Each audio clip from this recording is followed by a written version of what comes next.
so everyone on Zoom can see it, and we will begin. Okay, so today's session, everyone, we're going to talk about time management and productivity habits. Okay. By the way, I'm curious to know, it's February 2025. How many of you are on track with your goals? If you want to raise your hand and participate. Okay, awesome. How many of you have already faced some challenges? Of course, all of us can raise our hand, right? By the way, the only way you can achieve a goal is by overcoming challenges. The test of distraction, complacency, failure. So one of the ways that you know you're on track to achieve your goals is when challenges are coming up. Is when there's distractions that come up, complacency that hits, that failure that is happening. That's actually how you know you're on the right track, because you're being tested to see if you actually deserve what you want and if you're ready for it. Remember this, challenges are meant to teach you and prepare you for what you're going for. How many people want to be in a better financial place this year? Yes. Okay. Many of you here want to build on a big organization and a big team. Yes or no? Yes. Okay. With more money comes what, guys? More responsibility. Because in order to earn that money, you're responsible for more clients, for more team members. Yes or no? Yes. Okay. So part of the process of getting to your goal is getting prepared to be able to handle the success that you're looking for. Time management is where this comes in. Right now, would you agree that everyone is busy? How many people have you actually met in Vancouver or North America, anywhere in Canada, the US, that's not busy? Very rarely do you meet someone and you go, man, how are things going? And they go, oh, I have nothing to do. Thank you for asking. What is the most common answer you get? I'm so busy. There's so much. And it doesn't matter what they do for a living. It doesn't matter what their family situation looks like. Everyone is busy. Yes or no? Okay. So time management is something that every single person needs to learn. Now, one thing I want to share with you is time is not something you can actually manage. And some of you are like, wait a second, what the hell is the session for then? You can only manage things that you have. We don't have time. Time is in this. Do any of you have a reservation of time somewhere? Like under your pillow, you have some time set aside. You have an account in the bank. It's called your time bank, where like anytime you want. Does anyone have that? So you don't have time. No one has time.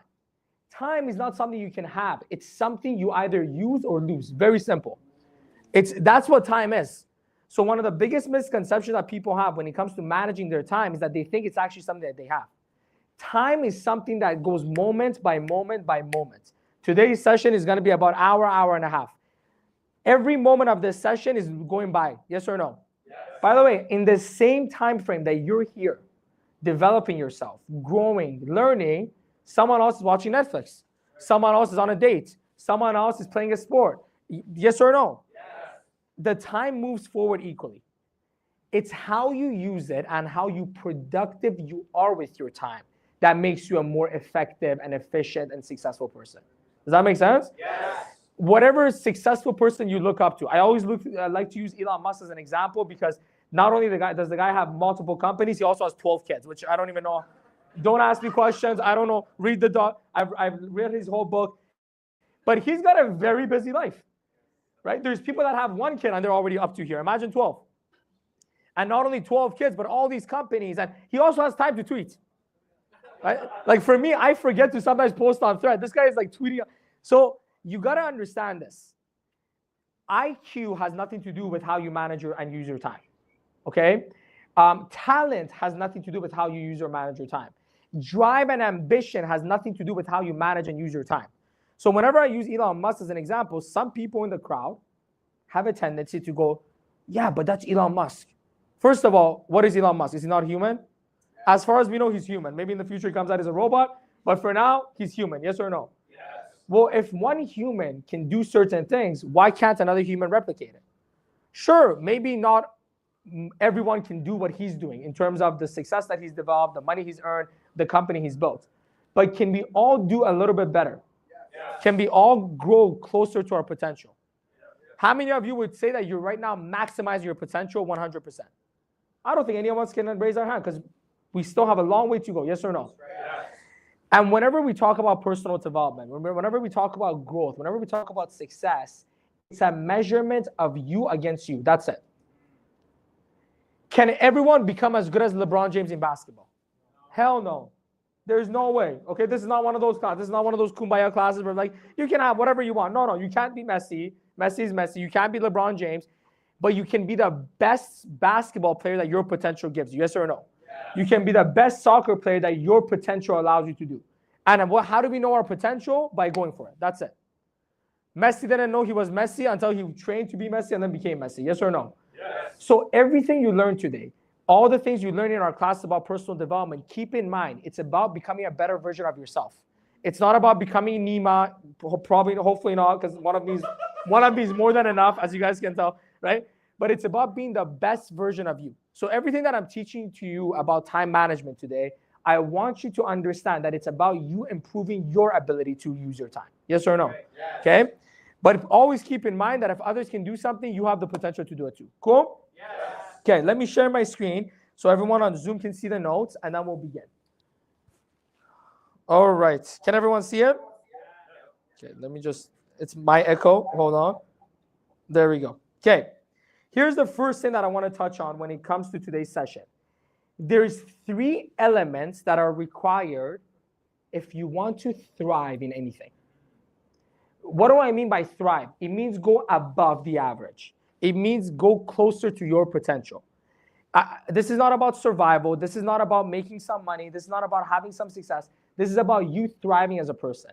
There's 3 elements required in all areas: care, ownership, and intentionality. If you want to be better with money, you have to care about money, be intentional about it, and take ownership over it. Yes or no? Yes. You want to have a better relationship with your kids, with your spouse, you got to take ownership over those relationships, be intentional about it, and care about it. Yes or no? Yes. You want to build a great business, you got to care about it, be intentional, have ownership over it. You want to use your time better, you want to become someone who's extremely productive, you have to care about time, you have to take ownership over time, and you have to be intentional with your time. And I'm going to break down today's session in these 3 elements. Okay? And this is very different than other time management sessions that I've done before, but it's going to have some things that are repeated, but a lot of it is new. So we're going to start with care. What does it mean to care about something? Anyone here want to guess? What does it mean to care about something? Oswaldo? Wanted to make it better. Okay, that's a good example. Let me make it very simple for you guys. You care about things when you're emotionally invested in them. Does that make sense? Yeah. When you're emotionally involved with something, you care about it. There's people that play basketball and they don't care whether they lose, they don't care whether they win. They're just kind of, have you ever played basketball and had that one person on the court who just runs back and forth and oh, when do we get to go home, and you want to throw the ball at their face? Okay. That person doesn't care about the game. Okay. And then have you had another person who just cares way too much? They're like elbowing people, they're tripping, they're yelling at everyone, right? That's usually me in any competition. But that person is everything, yes. That person is emotionally invested in that activity. Does that make sense? So when you're emotionally invested in something, you care about it. As human beings, we are logical, but we're way more emotional than we're logical. The most analytical, logical person that you know is extremely emotional. They just have a better way of maybe overriding their emotions with logic, but they're still very emotional. All of our power as human beings comes from emotion. If you look at any documentary, biography of any successful person, they all have one thing in common in their story. Something happened that got them emotionally riled up. Either they got angry, they got devastated and so sad, they got super excited, something that happened that got them really emotionally riled up, and that's where all their power came from. So care is your ability to emotionally get involved in something. If you're emotionally invested in your time and how you use it, you will use it better. Let me ask you all a question. How many people out of 100 would say that money is more valuable than time? 0. Would you agree that there's not a... I would assume there's not a single person out there that would say money is more important than time. Why? Because inherently we know time is something that when it goes, it's gone forever. Money is something that can come and go. Yes or no? Yes. Okay. If I ask anyone in this room what's more important to you, money or time, you're going to tell me time because logically it makes sense. But what matters more, our words or our actions? Okay. So everyone says they value their time more than money. But let's look at people's actions. How pissed off does somebody get when they lose $500? Depending on their income, let's say it's an average income individual, how much would they get pissed off if they lose $500? Pretty pissed off. How pissed off do they get if they waste 5 hours of their time? How many people have you seen doing something that clearly is a waste of time and they know it's a waste of time, but they do it anyways and 5 hours goes by and they go, oh, it's okay, all good. So many. If you go ask someone, hey, can you lend me $1,000? What are the chances they're going to say yes? I don't know. If you go ask them for 30 minutes of their time, what are the chances they're going to say yes or no? Do you see? So we all say that we value time more than money, but our actions say that we value money way more than time. Because we're way less likely to give away $50 than we are to give away 30 minutes. It's way easier for us to give away an hour in a conversation that doesn't do anything for us than it is for us to give that same person $100 to go see therapy. Funny enough, right? But seriously. So then the question becomes why? If we understand how we work as human beings, we can take control, yes or no? Yes. Why do we care more about money than we care about time, even though logically we know time is more valuable? It's because money meets our human needs more tangibly than time does. We have 6 human needs. And Tony Robbins talks about this all the time. We have the need of certainty and security. We have the need for variety. We have the need for significance. We have the need for connection and love. We have the need for growth. And we have the need for contribution. Now, depending how you see money and how you use it, it can meet all your needs. If you have more money, do you feel more secure? Yes. Do you feel more certain about your financial stability? Yes. Can money buy you experiences that give you variety in your life? Yes. Yes. By the way, how many people get variety by shopping? A lot of people do that, right? Can you, no one here raised their hands because we're financial professionals, so we save money. Good for you guys. That's awesome. Good job. Yes. How many people gain significance by having a lot of money? They buy watches, cars, they go to the club and throw their money around to get what? Status. Yes, significance. Yes or no? Yes. Okay. People spend thousands of dollars on shoes that are really worth $50 just to get status. Yes or no? Yes. Okay. By the way, I'm one of them. I'm not judging. I'm just making a point of that's what we do. Okay. What else? Can we get a connection and love from money? I don't think so, but some people do. If you scroll around on the internet long enough, there's a lot of, men that are very hurt emotionally and they believe that money will solve their love problems. That's okay. Maybe for some of them it does. Can money make you feel like you're growing? If you have more money, do you feel like you've grown more than someone who has less money? It might not be true, but you feel that way, yes or no? Can money also give you the chance to contribute? Can you donate money? Can you help friends and family with money? Okay. So you see, because money tangibly meets our human needs, we value it more than we value time. Unless we find a way to use our time so effectively that can meet our needs. Do you understand what I'm saying to you? Yeah. So if you can use time in a way that can meet your needs, time becomes very valuable to you. But it's an intangible asset versus a tangible asset. So the first thing you need to work on is caring about your time. And you need to understand how much your time is truly worth. So here's one tangible way that I found to actually understand the value of time. Now, you could use this formula based on future income or based on current income. I like to use future income. I'll tell you why. If you act like a person that makes $1 million a year, if you talk like a person that makes $1 million a year, if you use your time as wisely as somebody who makes $1 million a year, will you not eventually make that kind of money? Yes. Okay. So the reason I like to go based on future income is because if I value my time today at the level that I want it to be at, I'm going to treat it at that level and act at that level, so I'm going to get there more likely. But whether you want to use future income or current income, use this formula right now, and you don't need to share with anyone.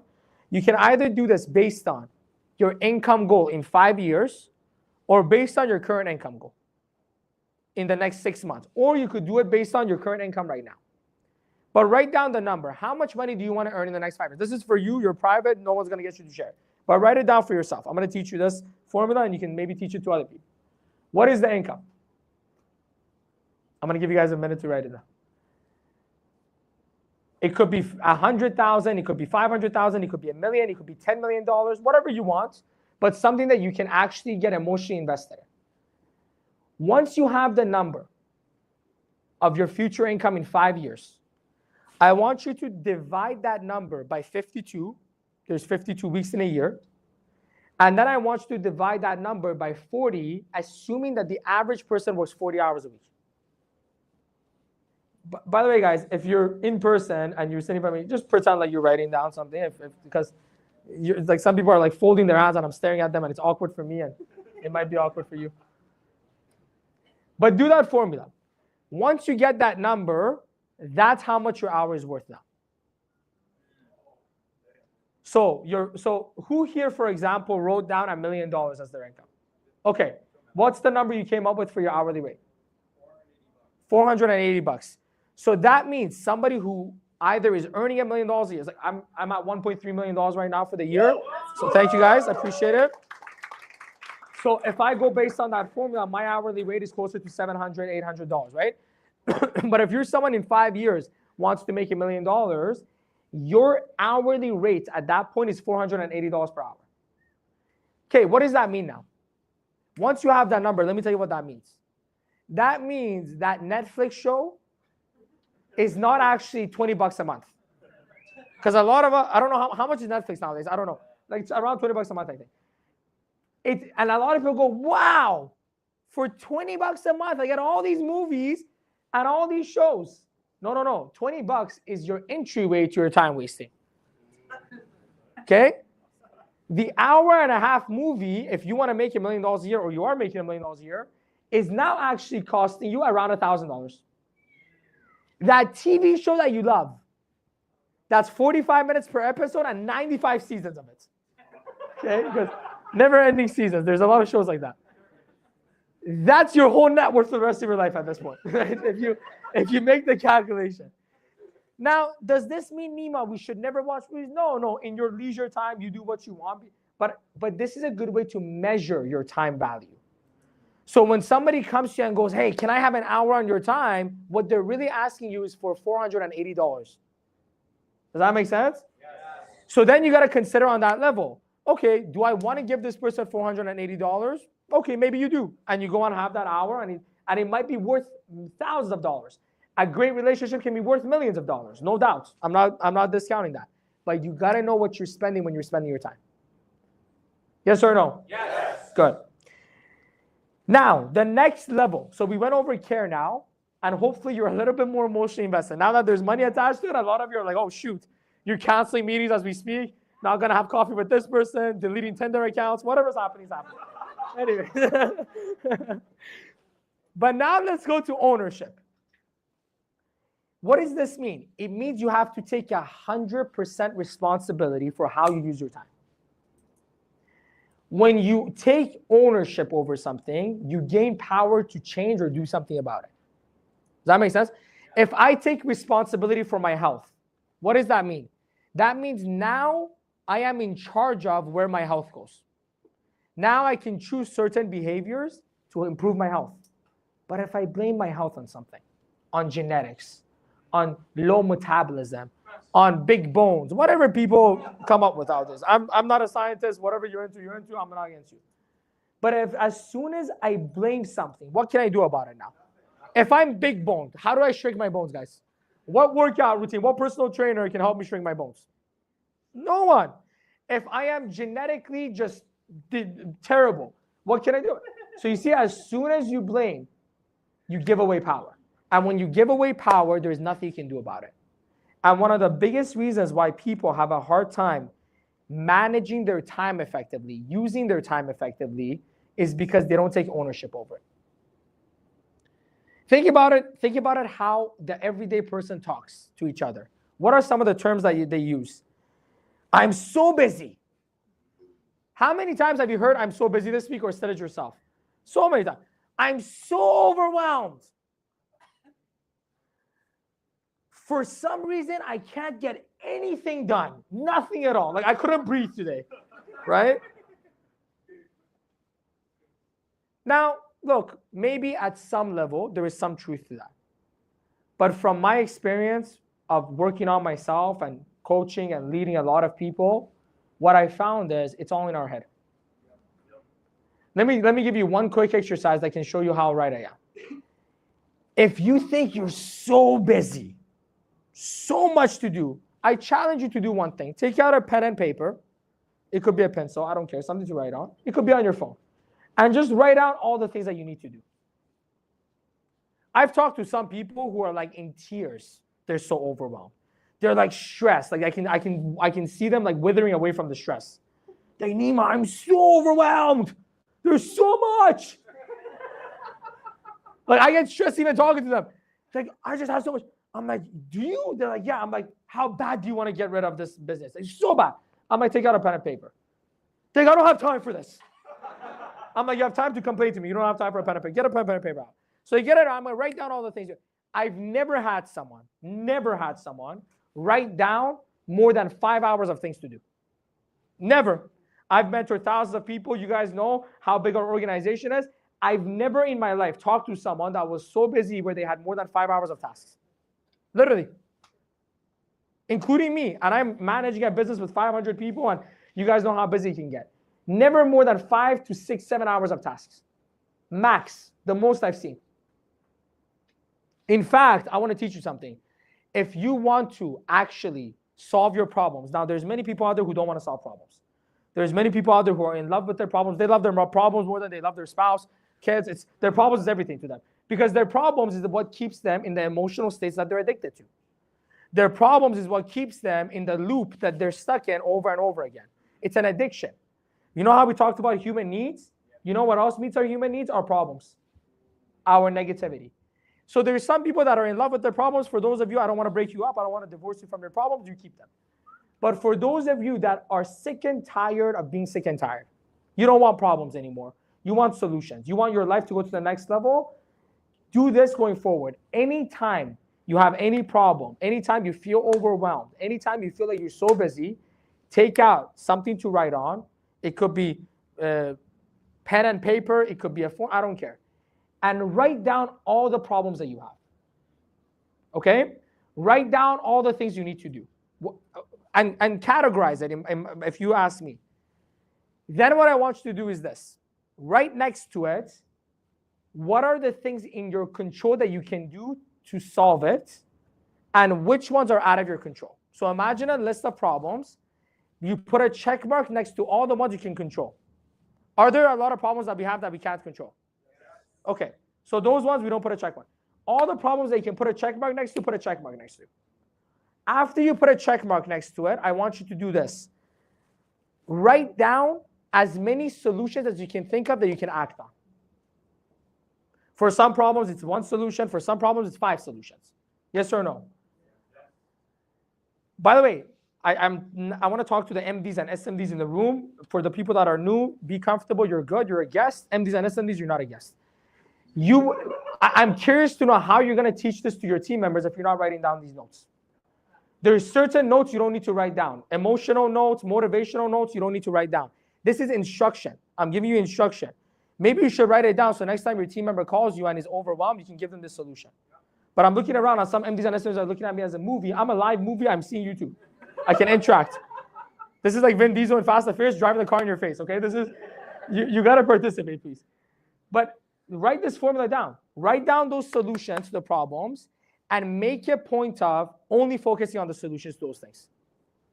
And every time you feel overwhelmed, every time those emotions come, go to that paper with the solutions and the problems. I had a friend who was very overwhelmed. They were just dying in overwhelmness. This is a different friend. You're like, how many friends does he have? This? I call everyone in my organization a friend, so I have thousands of them. So this individual comes to me, same thing. Oh, I got so many problems. Write it down. How many problems do you think this person had? By the way, for weeks they were complaining to me about their problems. And I finally I had one of those passionate days. I'm like, today's the day we're finishing this. Okay? How many problems do you think they had? 4 problems. 4. They wrote down all the problems. It was in their control. They wrote down the solutions. Within a week, they solved all the problems. So for 2 months, they're complaining about it. They're losing their mind about it. One moment of decision making, of solution orientation, strategic work, solve their problems right away. Do you understand where I'm coming from? Yes. But in order to do that, you got to take ownership. In order to do that, you got to take responsibility, and from that point, you can change it. But if there's one thing you learn from today's session, because we're going to go over a lot of stuff, I don't expect you to take all of it and apply it all at once. But if there's one thing, never, ever, for the rest of your life, if you care about your time, if you care about your success, ever tell anyone that you're so busy. Never. Never tell anyone that I'm so overwhelmed. You could say I got a lot to do, but don't use those terms. I don't use those terms are curse words in my mind. I don't say things like I'm so overwhelmed. Being overwhelmed is in my control. I choose when to be very stressed and when I'm not. I might tell someone, hey, I'm choosing to be very stressed right now, but it's my choice because I know exactly how to de-stress myself as well. I don't use words like I'm so busy because what does that even mean? I got 5 things that I got to do urgently. That's more tangible. That's more concrete. But nothing will keep you in your problems like exaggerating problems. Does that make sense? In order to solve problems, you got to make them small, simple, clear, and actionable. That's the 4-step formula to solving problems that I just gave you. In order to solve a problem, you got to make it small, make it simple, make it clear, and make it actionable. If you can't do that with it, ignore it. Let it go. So some people go through illness. Can they make it small? Not necessarily because it's an illness and it could be deadly. Yes or no? Can they make it simple? Sure, they can simplify it for themselves. They can make it clear, but can they make it actionable? Sometimes they can, sometimes they can't. Some illnesses, you just gotta go through it and ride it out and hope for the best. Some you can take medication and do certain things. Yes or no? So I'm not saying this applies to all problems, but it applies to 90% of problems that are in our control. Are we okay so far? Yes. Here's the next thing I want you guys to take responsibility of and take ownership of. And again, I know I'm talking to people who are go-getters who want to change their life. If you weren't, you wouldn't be here in person on Zoom or on YouTube Live. So first of all, give yourself a round of applause. You need to... You could have been doing many things in this time and you choose to do this, and I respect you for that, and that's why you deserve to win. Hopefully you're not regretting it. Some of you are like, maybe I should have done something else. Hopefully not. But here's the next thing I want you to take responsibility for. What you focus on. Let me explain this to you guys so you understand why this is so important. And don't worry, we're going to go into a lot of tangible stuff about time management. I'll tell you about procrastination. But without the right mindset and the right headspace, you will never be able to take action on stuff. Do you know how I know this? Because today, information is everywhere. Yes or no? Yes. You can get it through Google, through books, through TV, through ChatGPT. Yes or no? Okay. So then how come, even though we know everything, we rarely act on anything? It's because of mindset. So if you're wondering why is this guy spending time on mindset, because you need to have the care and the ownership to take action on what I'm going to teach you. If you don't care about your time, it doesn't matter what I teach you. You're not going to do anything about it. If you don't take responsibility for your time and you're blaming everything under the sun except you, then you're not going to take action on any of this stuff. Because I tell you to do this, you go, well, it doesn't make a difference. I have 95 kids and 95 jobs and all these problems. Okay. So hopefully you don't. If you do, I don't know, maybe hopefully you do. Who knows? I don't care. But my point is, that's why we spend time on this. But here's why focus matters so much. What you focus on affects how you feel. If I tell you right now to focus on somebody suffering, if you focus on that long enough, how do you feel? Very sad, discouraged, down. Your body language will change immediately. Yes or no? Yes. Okay. If I tell you to focus on somebody who's living their best life, happy, excited, you living your best life and happy, excited, how do you feel? Right. All of a sudden excited, hopeful, energetic. Yes or no? Yeah. So what you focus on determines how you feel. I don't even know what the sound is. If it's an earthquake, we all have life insurance, respect, we're good. Right? Hopefully it's not, but it's like a tsunami type of sound. Anyways, what you focus on determines how you feel. How you feel determines how you behave. Yes or no? Yes. Have you ever had those days where you're energetic, excited, on top of the world, and you go to the gym and you skip to the gym? Then you skip home and eat your protein shake, and you read your book, and you do all the great things. Yes or no? Has anyone had those days? Have you also had those days where you wake up and you can't even get out of bed? Okay, so how we feel has a direct correlation with how we behave. Now, through personal development, through growth, through changing our mindset, we can override our feelings, but our feelings still play a part. And how you behave will either have short-term consequences or long-term consequences. That's why what you focus on matters so much. Here's my homework for you. Next time you're having a bad day, just write down what you're focusing on. I'm not saying you don't have a reason to have a bad day that day. I'm not saying, but just write it down. And then when you have a good day, write down what you're focusing on. And you know what you're going to notice? It's two completely different movies. Your focus is like watching a movie. When you watch a sad movie, how do you feel? When you watch a scary movie, how do you feel? When you watch a comedy movie, if it's funny, how do you feel? Funny, happy, I don't know how you feel. We all got caught up with that, but yourself. But the point is, that's what your mind is like. There's different channels. You go to the sad channel, you get sad. Angry channel, angry. Motivational channel, motivational. So here's my question for you. And these are the questions that you want to ask yourself on a day-to-day basis. Are you focused on your problems or the solutions to your problems? We all have problems. By the way, if you want to be successful as an entrepreneur, you got to solve problems. That's what entrepreneurs do. And the better you are at solving problems, the more efficient you are, the more they pay you for it. So there's nothing wrong with problems. But the question that I have is, are you focused on your problems or the solutions to your problems? How many of you have talked to someone and all they're talking about is their problems? What are the chances they're going to solve it? I don't know. Unless they switch their focus at some point, they're not going to solve it. Are you focused on what you have or what's missing? Look, we're in Canada. We're blessed to have a country that has a lot of great resources and everything. There's a lot that we have, yes or no? Yes. Okay, and we also have a lot that's missing, depending on who you compare yourself to. When you focus on what you have and are grateful for it, how do you feel? Blessed, lucky. You feel like your life means something, yes or no? Yes. When you're focused on what's missing, how do you feel? Discouraged, negative. Oh, life is against me. Here's the next question. Are you focused on excuses and justifications or reasons? I had someone that I was talking to today, one of our great MDs, and I asked them, hey, did you do this accountability thing? And he goes, I didn't have time. I said, whoa. So you sleep for 8 hours, hopefully. That means you should have 16 hours left. You are so busy in that 16 hours that you didn't have 5 minutes for this accountability worksheet? And they looked at me, they're kind of like, this is a trick question. This is a trap. They realized it right away. They're like, my bad, I should have prioritized better. But you see, that's the real answer. Anyone has 5 minutes to do accountability, whatever. It's prioritization that's the challenge, not time. Yes or no? Yes. So here's what this is going to. Are you focused on your excuses and justifications or your reasons? Because if you have big whys, because you have big dreams, which I'm sure all of you do, then prioritizing those tasks is very easy. But it depends on what you're focusing on. Here's the next question. Are you focused on past failures or future possibilities? Think about that.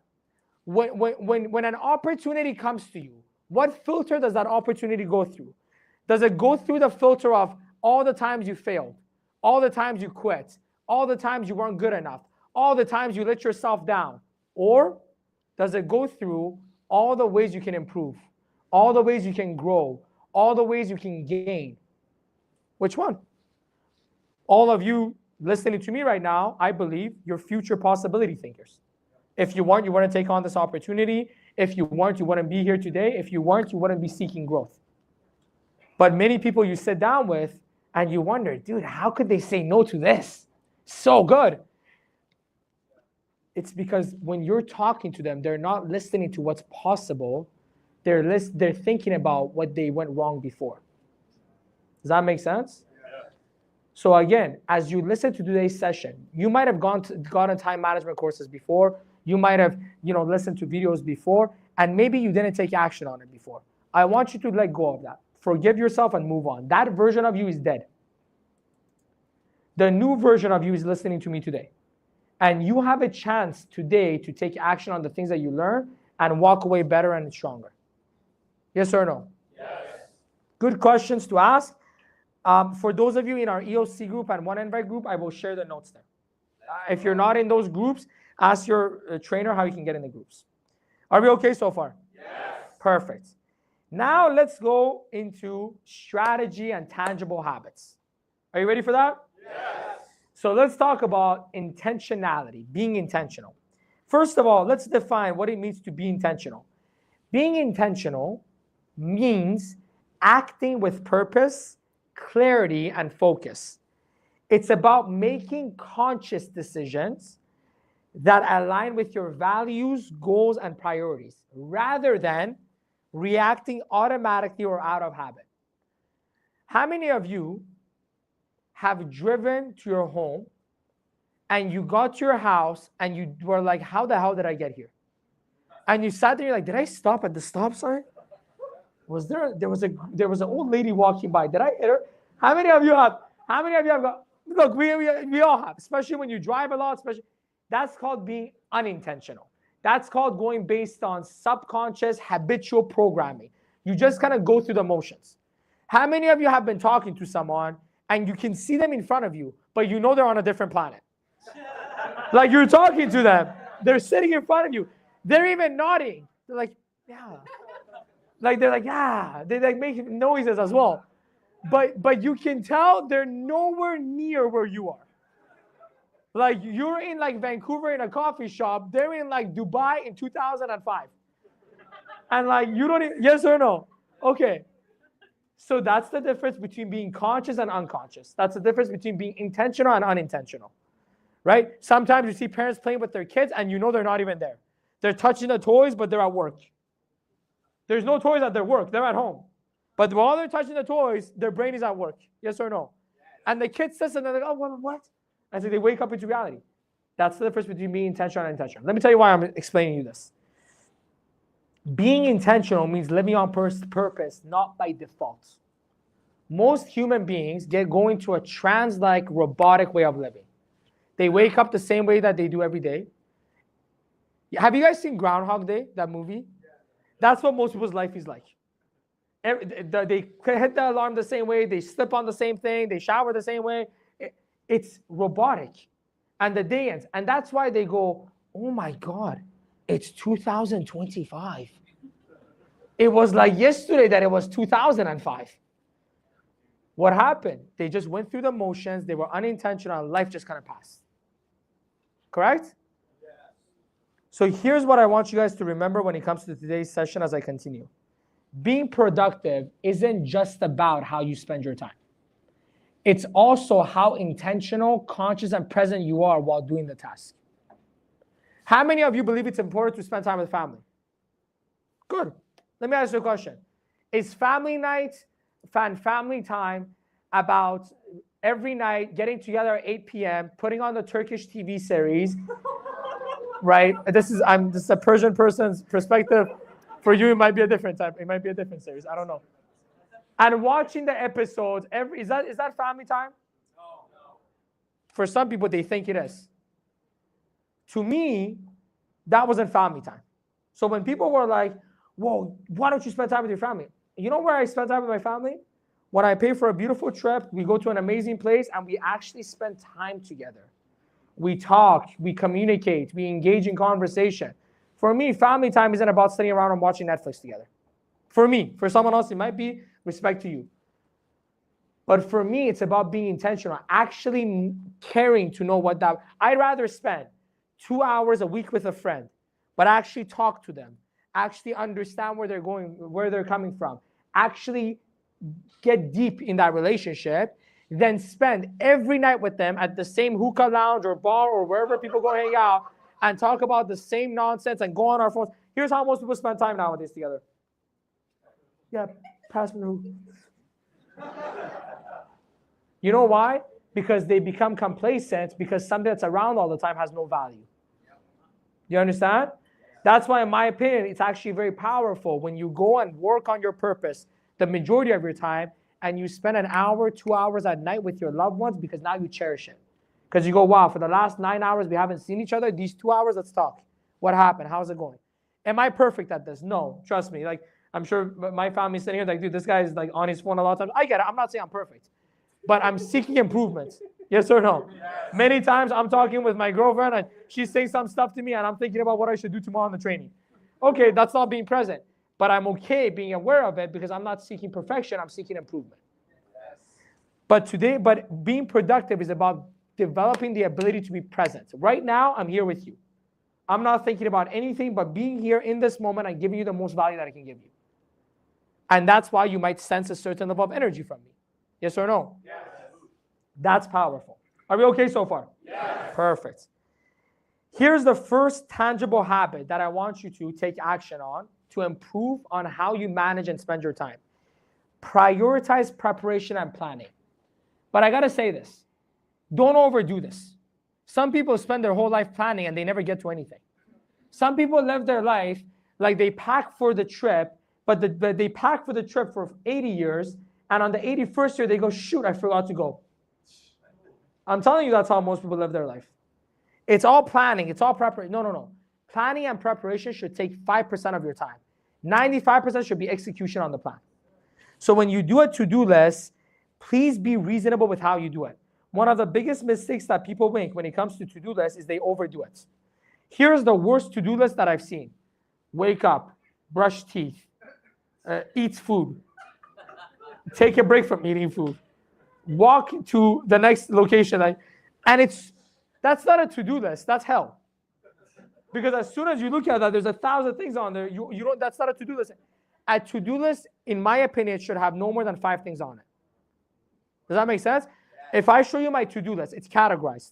I have a to-do list, business to-do list. There's 4 things on their business. Social media, there's 2 things on their social media. Personal development, 5 things on their personal development. That's it. It's broken down in categories like that. Is that clear for everyone? Why? Because if it's simple, if it's clear, if it's actionable, I can solve it. And if it's small.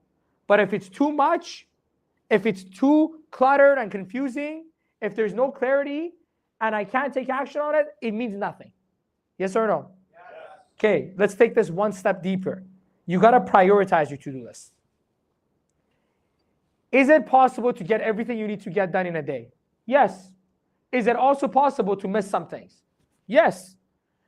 So in order to make sure you make the most of your day, you got to do the top 3 priorities above everything else.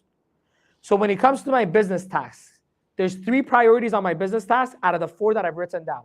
The 3 have to get done. The 4th one would be a bonus. Does that make sense? Under social media, there's 1 or 2 things that need to get done. The rest can be done or not done. Personal development, there's 3 tasks on my personal development that have to get done. The other 2 can be optional. And the way I do it is I seek the things that I need to do first. And then when I have time left over, I do everything else. Does that make sense? Yes. Even when it comes to my call list of who I'm going to call, when I write the list of names, I prioritize it. I go, these people I have to talk to today. I need to communicate with them today. These people, if I have to communicate with them tomorrow, I'm okay with it. So if some of those priority conversations take longer, I can move those not so much priority to the next day. This is how I manage my time, by managing my priorities. Because time is fleeting. I don't have it. I don't have time. Do you have time? Where's your time? I don't have it. All I have is priorities. And every moment I choose whether I work on my priorities or work on nonsense. But how do I know what my priorities are? By planning it the day before. And I can tell you this from my own experience. The days that I don't do a to-do list are my least productive days. Without a doubt. Compared to what I can do. Maybe compared to someone else, you go, Nima, you were still very productive. Fair. But compared to what I can do, the days that I operate without a to-do list are way less productive than the ways that I don't. Can I tell you why? Yeah. It's because my to-do list shrinks my time. See, when I don't have a to-do list, I can spend a little bit more time at breakfast. When I don't have a to-do list, I can spend a little bit more time on that phone call. When I don't have a to-do list, I can watch that video 5 minutes longer than I should. But when I have a to-do list and I look and I go, shoot, I got to get a lot done, breakfast finishes when it's supposed to finish. Done. My gym workout finishes exactly when it should finish. because I have a to-do list and I gotta run my day and make sure those to-do list is done. You know what a to-do list is for me? It's a boss. I don't have a boss. I'm a business owner. Many of you are business owners. Your boss is your to-do list and your schedule. If it's not, it's useless. That means if you don't respect your to-do list and your schedule at the level that you respect the boss that you love working with, you will not get anything done. But when you have that respect for it, things get done very quickly and you don't waste time. Is that clear for everyone? Yes. Good. Let's continue with the to-do list. When possible, do the hard things first. Why? Because when you do the things you hate first, guess what happens? You have so much freaking confidence to do everything else. When you get that gym out of the way, when you get that, tough conversation out of the way, when you get that stuff, then you're like, dude, I'm killing it today. And that momentum makes everything else so much easier. But you know what most people do? They do the easy stuff first. They procrastinate on the stuff they don't want to do. And guess what happens? Oh my God, I didn't have time to study a license. What a coincidence. Another day you didn't study the license. I just don't know what happened. Well, let me tell you what happened. You did all the stuff you liked. You got yourself tired out. You spent more time on the stuff that you like because you didn't want to get to that. And then you didn't get to that. And now we're in year 12 and you're still not on a license. Congratulations, you've broken a record. Most people get in 3 months. You have completely, you are the Messi of not getting a license. Respect. But it's not an accident. It's a day-to-day decision that they keep putting it off. There's times in my life where I go weeks without going to the gym. 2 weeks, 3 weeks without going to the gym. Do you know why? Because here's how I start off. I'll go later. Guess when later is? 3 weeks from now. And if you tell me you haven't been there, you're lying. We all go there. But that's why it's important to do the hard things first, because when you get it done, you have confidence, you have more energy, you have more belief, and you get those things done that are going to get you closer to your long-term goals. That's right. Yes or no? Yes. There's a really good book by Brian Tracy called Eat That Frog First. It's something along those lines. You search Brian Tracy, Eat Frog, it'll come up, okay? Good book to read when it comes to this. Here's the next one. Check things off throughout the day. Well, Nima, why is it important for me to check things off throughout the day? I'll just check it at the end of the day. How many of you have done a to-do list and then at the end of the day, you looked at it and you didn't get 5 of the things done? I've been there. If you have been there, you know what I'm talking about. What I've realized that if I look at my to-do list more often, it's more likely that everything's going to get done. Does that make sense? Yes. And by the way, I get confidence when I check mark something off. For you, it might be crossing it off, whatever it is. But for me, when I go on my to-do list and I go boom, boom, boom, I go crushing it. And it makes me want to crush the next thing and go to the next thing. Yes or no? Yes. So the days that are the most productive are the ones where not only do I have a to-do list, but I check my to-do list often. And I check off as I get things done, and that confidence leads me to the next thing. Are we okay? Yes. And by the way, let me tell you how I feel. I go on my to-do list sometimes, and I've checked off a bunch of stuff. There's one thing left, and it's the thing that I've been putting off. That day I procrastinated. And I'm looking, I'm like, it looks so ugly if I don't get that thing done. And I get the thing done. Just because I don't want to have one thing that I didn't check off. You see, that's the power of keeping yourself accountable. When scheduling your tasks, remember Parkinson's law. How many of you are familiar with Parkinson's law? Raise your hand, I'm curious. Okay, so today we'll give you guys some new information then. Parkinson's law says the more time you give to complete a task, the longer it will take you to complete it. The longer you give to complete a task, the longer it will take you to complete it. Some of you had to shovel snow this week because it was snowing in Vancouver and probably other places of Canada. Okay? If you had a deadline, if you were late for work, how quickly did you shovel? If you're late for work, you're like you're a machine. You're the greatest shovel of all time all of a sudden. If it's on a Sunday and you're just chilling, the snow goes here. Same driveway, the driveway didn't get bigger or smaller. But how come it took you 5 minutes yesterday when you were late for work? Today it's a Sunday and you're relaxing and it takes you 3 hours. Because the longer you give yourself to do a task, the longer you will take yourself to do it. Does that make sense? Yes. I know people that have a full-time business, that have kids, everything. They go to the gym for 3 hours. And they're not in the Olympics. You know why? Because it's their way of wasting time. But it's a good way of wasting time, right? Because when you play video games, people are watching, you feel bad about yourself. But at the gym, you can tell people lies. Like, oh yeah, I'm working out. But you're on your phone for an hour. For an hour, you're a personal trainer for everyone. Yeah, do that. And then maybe for 30 minutes, you work out. My best workouts are the ones that I had to do with a deadline. My personal ones. That means I got in the gym at, let's say, 9:30. I had to be out of the gym by 10:30. Best workout I've done. Because I'm going back to back. I'm not resting. I'm not texting. Somebody comes to talk to me. Hey, man, I'm busy today. Let's come back to this later. Boom, boom. And I'm at it. My worst workouts, Sundays. Sundays, I go to the gym, worst workouts.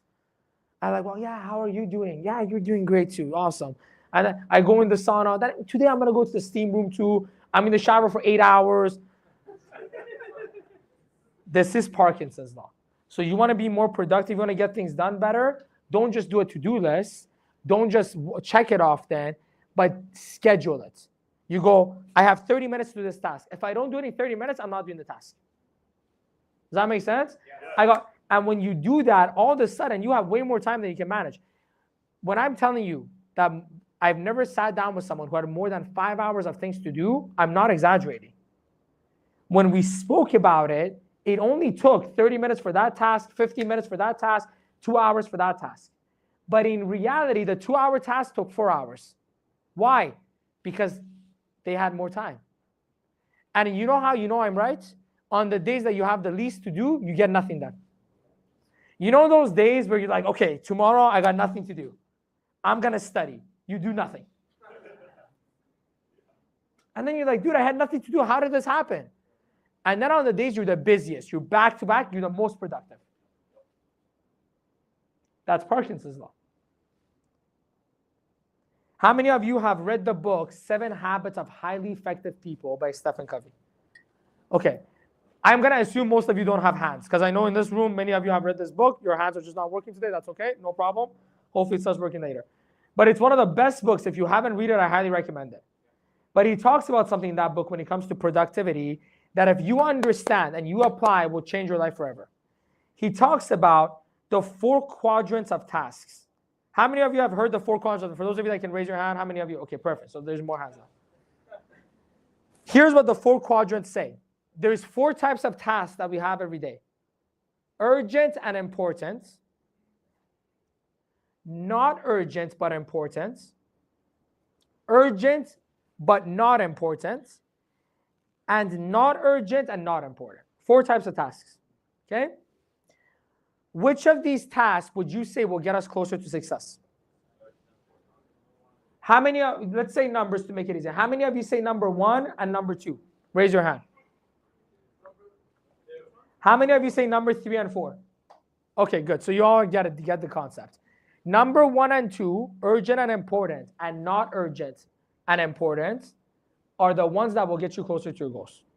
Let me break this down for you in a way that you can understand. Let's use our business as an example. I'm going to start with people that are not licensed and are part-time. Okay? And many of you are not licensed yet. You're working on it and you're part-time. Okay. What is urgent and important in most of these people's lives? Their job, their school if they're in school, taking care of dependents, kids, older parents, and pets. Am I right? Yeah. Okay, that's urgent and important. What does it mean that when it's urgent and important? It means if you don't do it, there's consequences, immediate consequences.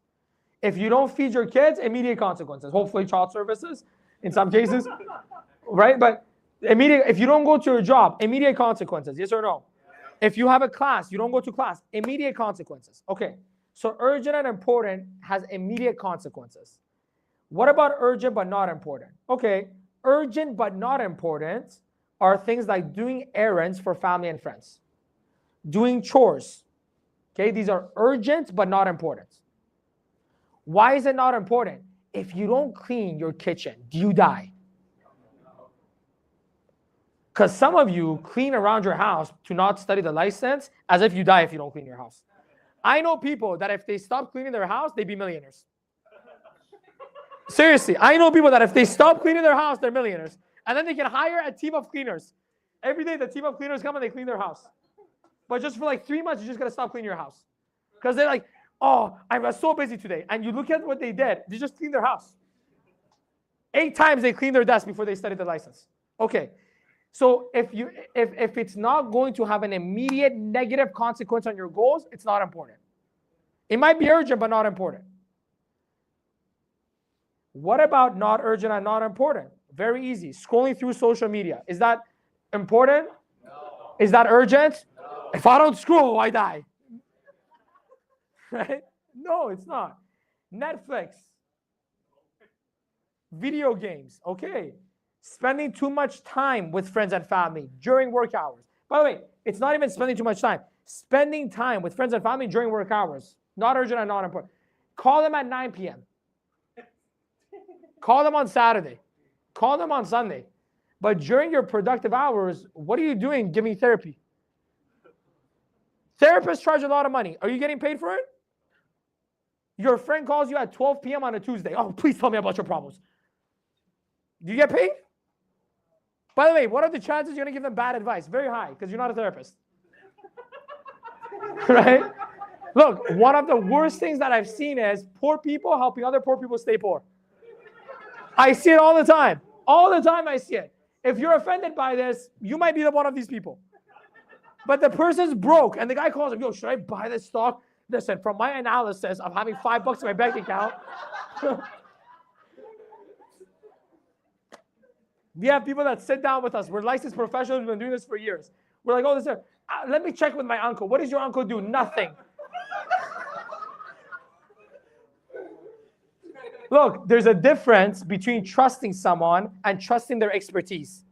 Yes or no? If you want to get good advice, you need to trust their expertise and also trust that they care about you. It's not enough that they just care about you. My mom cares about me a lot. She's not going to diagnose a cancer if I have it. So if I have a stomachache and I go, oh, my stomach is hurting, don't worry about it. I might have to worry about it. There was no ultrasound done in that context. But because I trust her and I know she cares about me, I take the advice. But that's not good enough. So spending too much time on that stuff, take it out. And again, if you value your time, you go, shoot, this is going to cost me $480. I'm okay giving it to them on Sunday, not on a Monday. Spending too much time at the gym is not urgent and not important. Beyond a productive amount. There's people that I call, and every time I call them, they're at the gym. And I'm like, how is this possible? Now, they swear it's a coincidence. Like, dude, it's a coincidence. You literally just call me when I'm at the gym. But every day, at different times, let me tell you how I have it. If I don't go to the gym by 10 a.m., I'm not going to the gym. I'm okay with it. For me, I have that metric for myself. If I don't go to the gym by 10 a.m., I'm okay getting a disease and dying. I messed up. I should have woken up sooner and I should have gone to the gym. Because it can be such a time waster to go to the gym in the middle of the day because you got to drive there, you drive back, you hit traffic, you talk to, all of a sudden 5 hours every day went. And your workout was 20 minutes.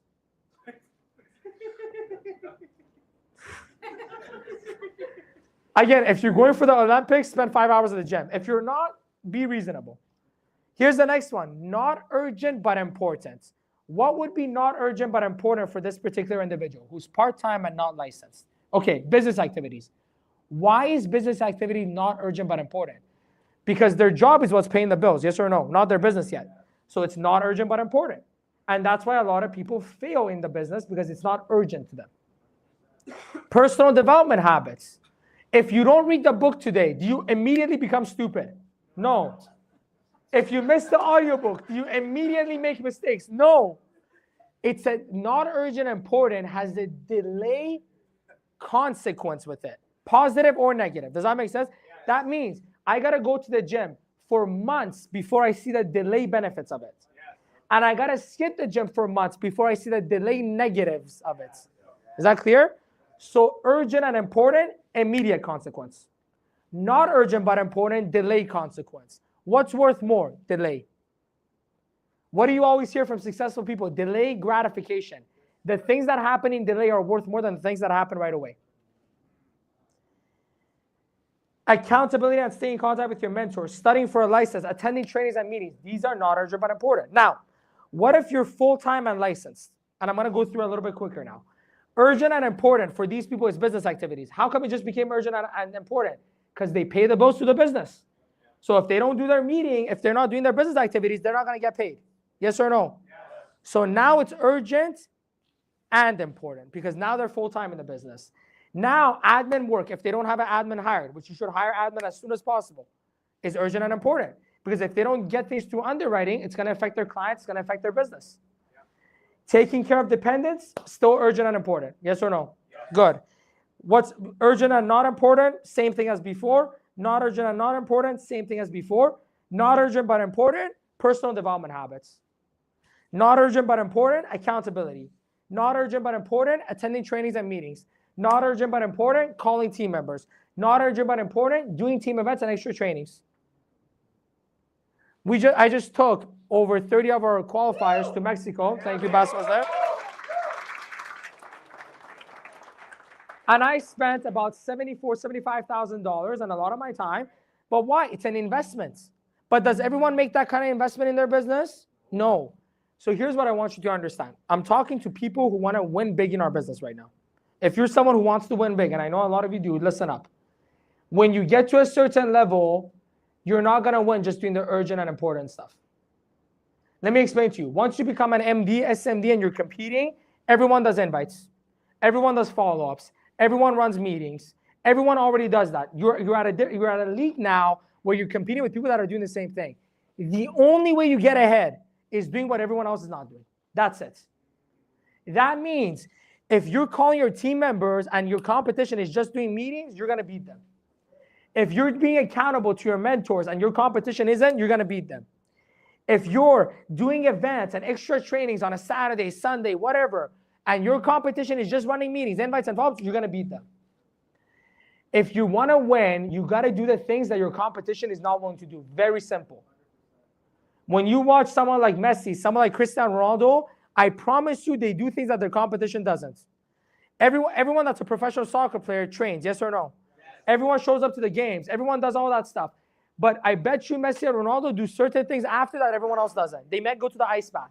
They might go to physiotherapy. It's the extra inches that they take that the other competitors think is insignificant that makes all the difference. If you're a fan of soccer and you know what I'm talking about, you know what I'm saying right now.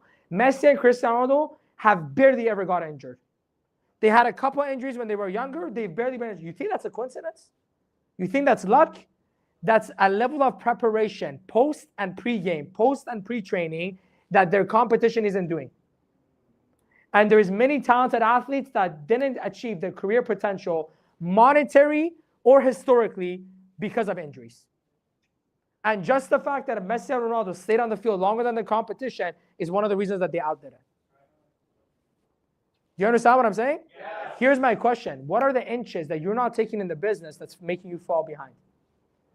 Because I'm telling you, there's different levels to the game. By the way, once you get to my level, let me tell you, other EVCs and $1 million earners are also doing contests for their team. Here's the question. How high level is the contest? And what do you do with the team when you're there? Because some people run a contest and it's low quality. It doesn't inspire them for the next contest. Some people like us, we do contests and we go 5 out of 5. And everyone wants to qualify for the next one. True? Yeah. Okay. When we're at the contest, what do we do, guys? We spend a lot of time together. We do a lot of mentorship. For me, when I'm in Mexico with the team, I'm working. It's not a vacation for me. It's a vacation for them. For me, it's work. I'm going to be building relationships. I'm going to be strategizing with them. I'm going to be mentoring them. My competition might go on vacation and just suntan. Do you understand what I'm saying, though? It's about the inches you take. And every level requires new inches.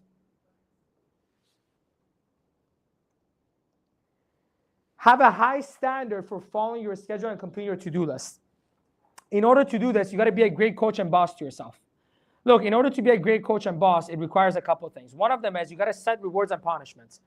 I'm not saying don't watch movies. Watch movies. I watch movies. I watch TV shows. I play video games. I'm not saying don't do it. I do it as well. But I only do it as a reward when all my urgent and important and non-urgent but important tasks are done.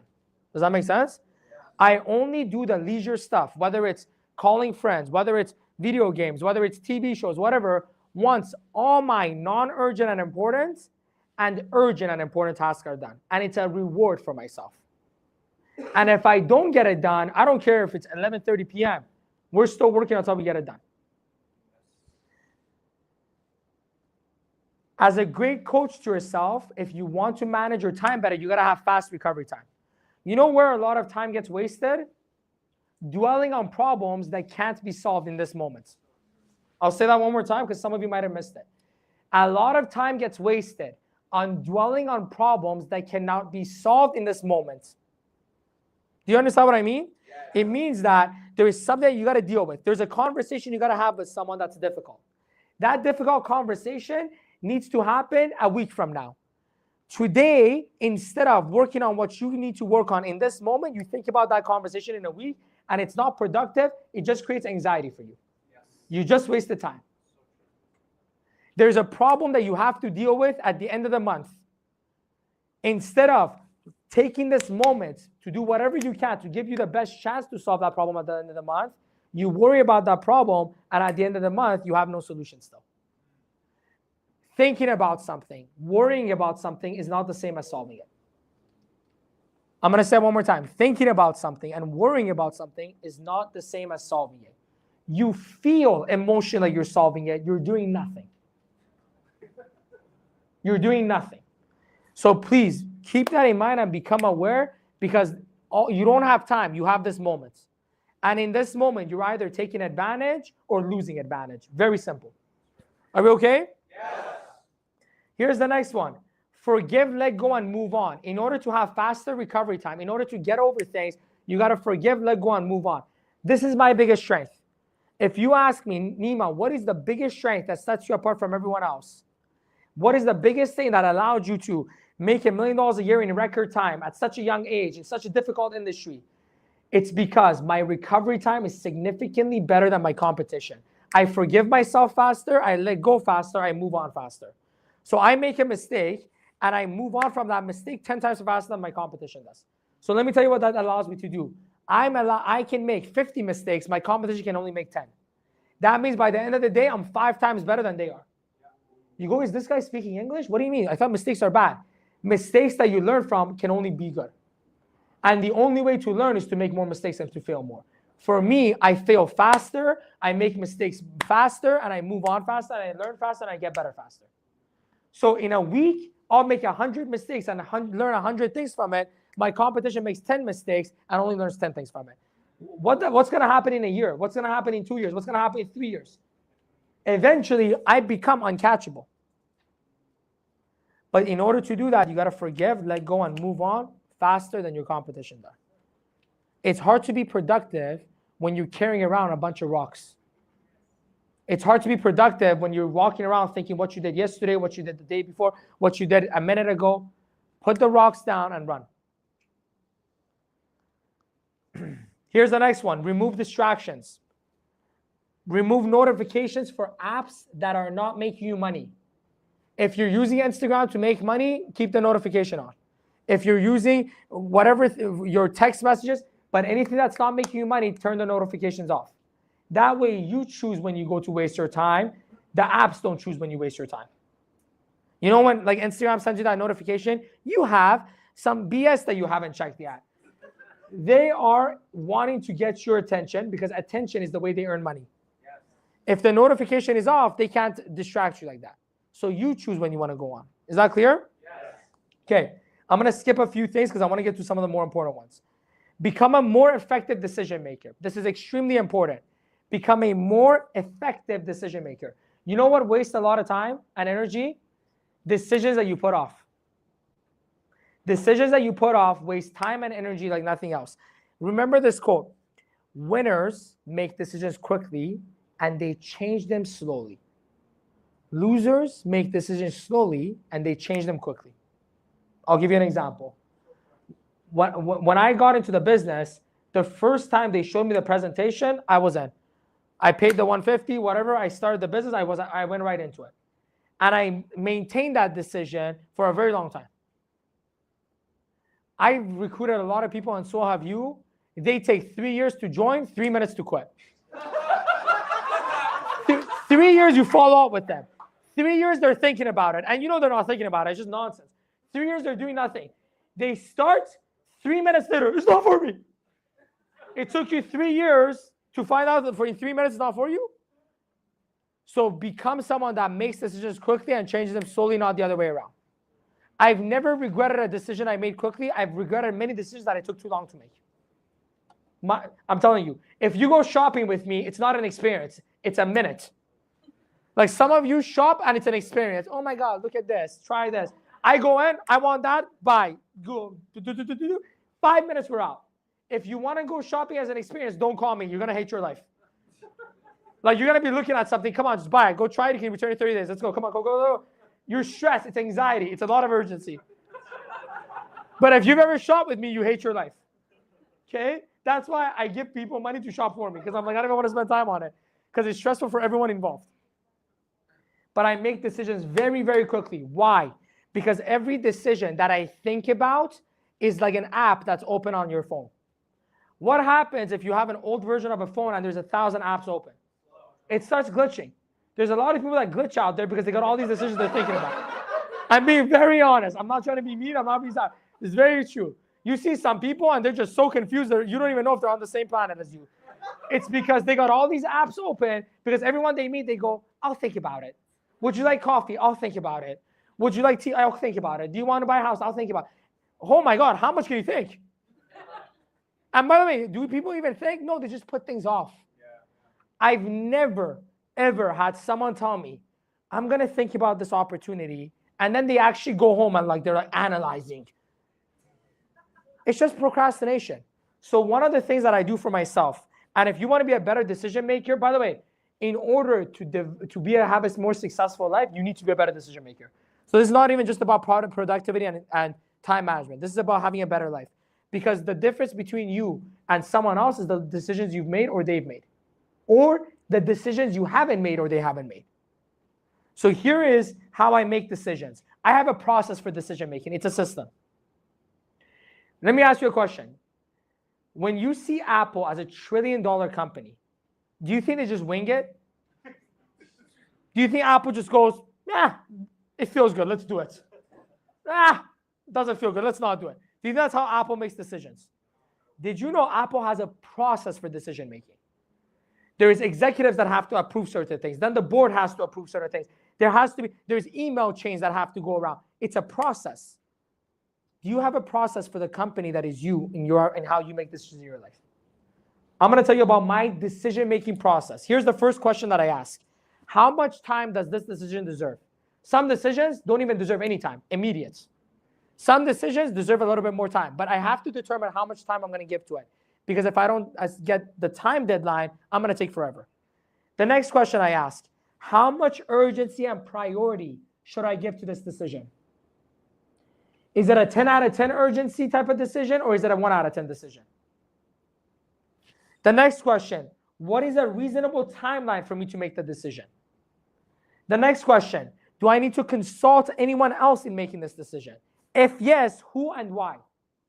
Who do I need to consult and why am I consulting them? Here's a bonus one that I have here. When it comes to decision making, when it comes to the speed of decisions, what are the consequences of this decision? What is the best case scenario? What is the worst case scenario? If the worst case scenario is not that bad and the best case scenario is very good, it's an immediate decision. So when I saw this business, guys, I went worst case scenario, worst case. I learned finance. I learned a lot of great business habits and mindsets from entrepreneurs that are already doing it at no cost. I get to become familiar with one of the biggest, if not the biggest industry in North America, which is the financial industry. And I have a chance to get around like-minded people who are motivated and who can give me inspiration and motivation. Boom. Worst case scenario, worst. Best case scenario, I become filthy rich and get a lot of passive income. How long do you need to make that decision?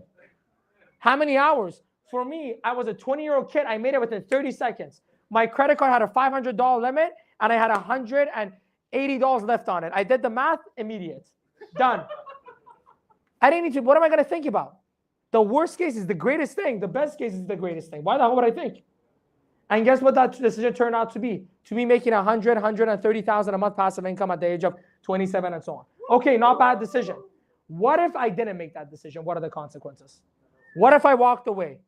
What if I said I'm not sure? Where would I be right now? It scares me to think about it. Okay, probably not at Starbucks. They fired me very quickly, right? Somewhere else they were going to be able to keep me. But I'm just making a point, guys. Decisions have consequences, good and bad. Are we okay? Yes. Should we finish up with how to avoid procrastination? Yes. Anyone here procrastinate? If you don't raise your hand, you don't have a hand. Okay, good. We all procrastinate. I procrastinate too. We're not looking for perfection. We're looking for improvement. Yes or no? Yes. Okay. Let me share with you what are some ways I overcame procrastination. Here's the first thing. Identify the root cause. Why are you procrastinating? Are you afraid of failure? Are you lacking motivation? Are you overwhelmed? Are you distracted? Are you lacking structure or a clear plan? Once you figure out why you procrastinate, you can come up with independent solutions. If you're fear of failure, change your perspective. If it's a lack of motivation, get motivated. Go put on one of my YouTube videos. If you're overwhelmed, write down all the things you're overwhelmed. As soon as you write it down, you're not overwhelmed anymore. If you're distracted, put away the distraction. If you're lacking structure, come up with structure and plan either yourself or with a mentor. Very easy. Break tasks into small steps. Big tasks feel overwhelming, leading to avoidance. Instead, use the 2-minute rule. Start with just 2 minutes of work. Often, starting is the hardest part. If you're someone who has a hard time getting yourself motivated to study the license, by the way, I'm with you. I hated the licensing part. I dropped out of university for a reason. It wasn't because I loved studying, okay? But here's what I would do every time I didn't want to study. I would tell myself, just 5 minutes. Okay, we're not going to study, but let's just study for 5 minutes. You know what would happen after 5 minutes? I get some momentum and I go, I'm already studying 5 minutes. Let me study another 10 minutes. Before I know it, I've studied an hour. Starting is the hardest part because in our imagination, it's overwhelming. In our imagination, it's scary. In our imagination, it's this big monster we have to deal with. In reality, easy as pie. Use the 5-second rule. If you feel resistance, count 5, 4, 3, 2, 1, and immediately start the task. This disrupts hesitation and builds momentum. What is happening when we hesitate? There's a self-talk that's going on. Don't do it. This might happen. That might happen. And then there's emotions that come up. Yes or no? Yes. Okay. If you've ever gone to do a task, how many of you have ever done a task that made you nervous or anxious? Maybe it was public speaking. Maybe it was talking to someone who's intimidating. Whatever it was. What is happening in that moment when you're leading up to the task? All these thoughts are going. The way you interrupt the thought isn't by arguing with it. It's by interrupting it. 5, 4, 3, 2, 1. And as you count it, you're walking. Okay? This is for training purposes only, but I'm sharing my real life experience. Many times as a man, you see a woman, you like them, you want to go talk to them, okay? There's a lot of fear with that. If you're a man, you know what I'm talking about. If you don't, you don't. I don't care. But here's what I would do when I was in that position. I would be counting 5, 4, 3, 2, 1 as I walk towards them. Once they're in my face, I got to say something. My competition, they think, what should I say? What should I do? What if they have a boyfriend or girlfriend or an ogre or whatever they have? For me, 5, 4, 3, 2, 1, and I'm in. Hi, and we're in. That's it. Right? I'm telling you. And you could use this as prospecting with whatever. But it's the easiest way to overcome a fear. 5, 4, 3, 2, 1, and you're in. That's it. But anyways, if you're laughing, it's because you have empathy for what I'm talking about. That's the way I'm taking it. Let's continue. Some of you might get into a relationship after this training. If you do, invite me to your wedding. Okay, set clear deadlines, okay? Even for open-ended tasks, when you have deadlines, you get things done faster. Here's a nice one. Remove distractions. We've already talked about that. Make it enjoyable. If you make it fun, you're more likely to do it. Look, a lot of you hate doing paperwork. A lot of you might hate doing taxes. A lot of you might hate doing whatever. What if you do it while you're listening to a podcast that you enjoy? Now it's more enjoyable. So for me, there were certain tasks that I hated doing that didn't require my attention, but I just had to go through it.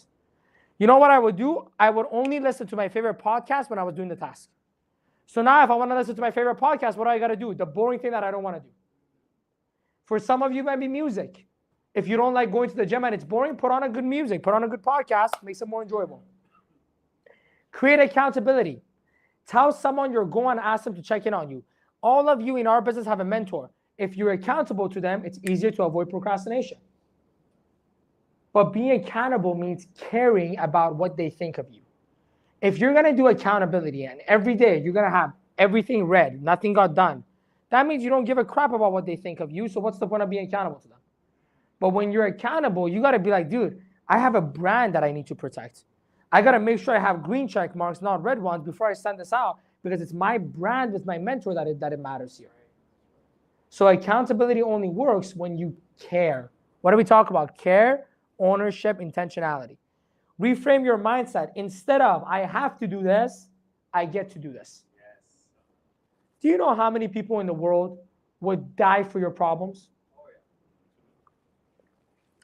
Many of you might have financial problems right now. If there is a child in a war zone right now, do you think they would trade their situation for your financial problems? I have so much credit card debt. I have a bomb hitting me. Do you think that,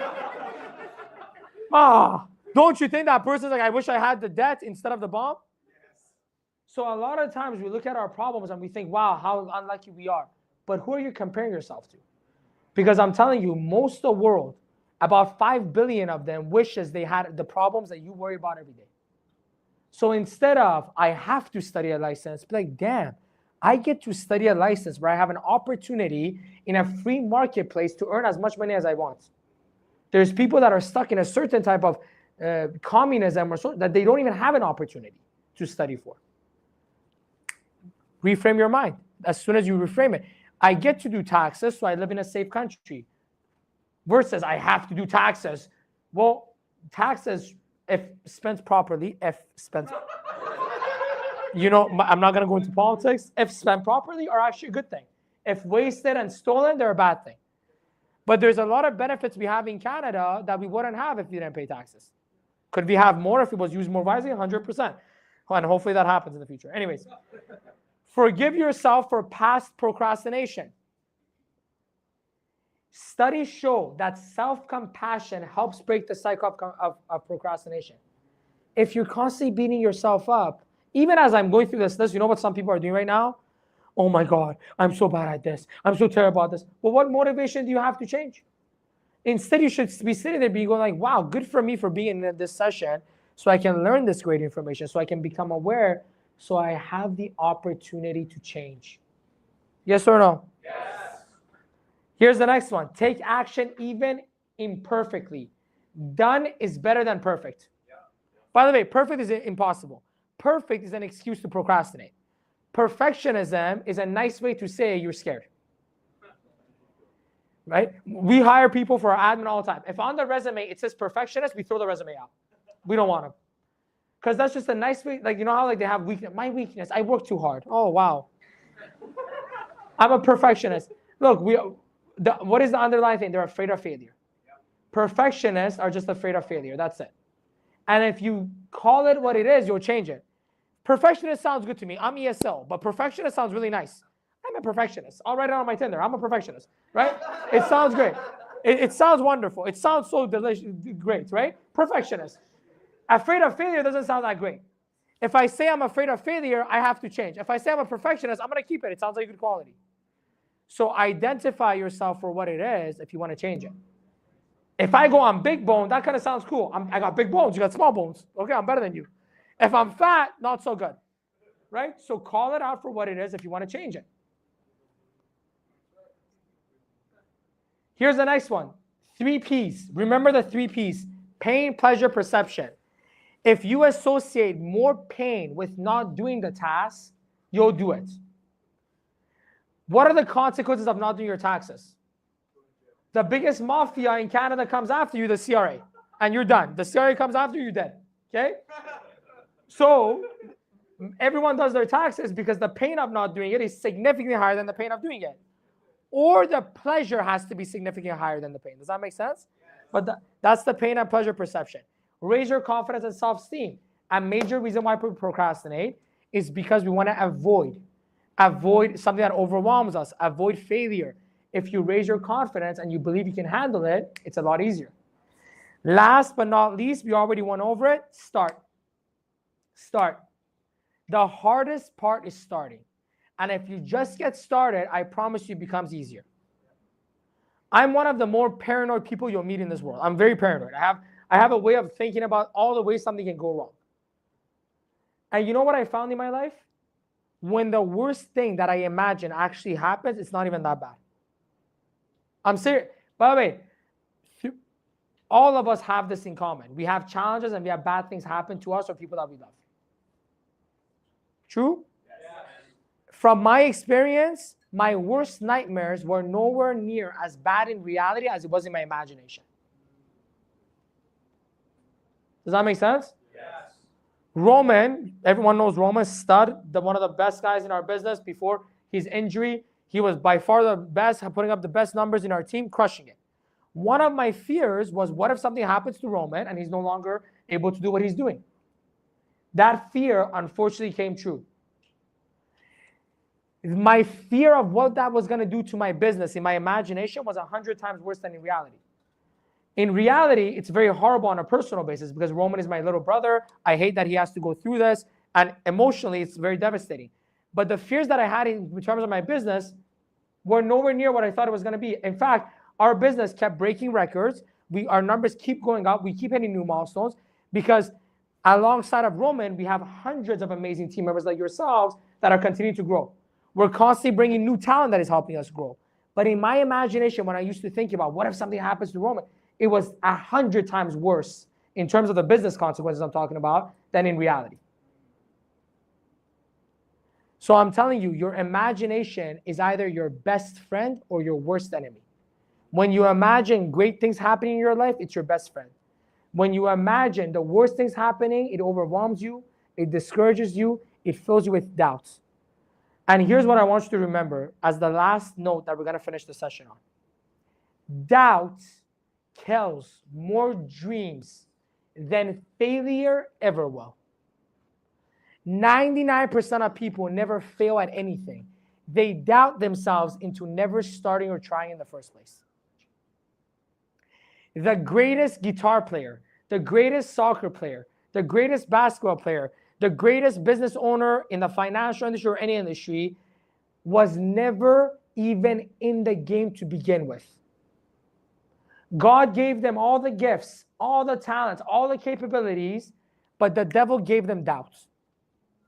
And they fed the doubts more than they fed their gifts, and we never hear their name. Lionel Messi, in my opinion, is the greatest soccer player of all time. However, I believe there's a lot of players that were even greater than him that never even played soccer. Because somebody told them, don't waste your time with that. It's not for you. What makes you think you can play? And they never touched the ball. They didn't fail at becoming a soccer player. They didn't fail in their dream. They let the devil trick them out of ever even starting in the first place. So if there's one thing you're going to take away from this session, remember, doubt kills more dreams, not failure. And if you defeat doubt, you are 99% more likely to achieve your dreams than anyone else that you know, no matter how you compare yourself to them. Hopefully that helped. Thank you everyone for being on today. Bye-bye. Thank you.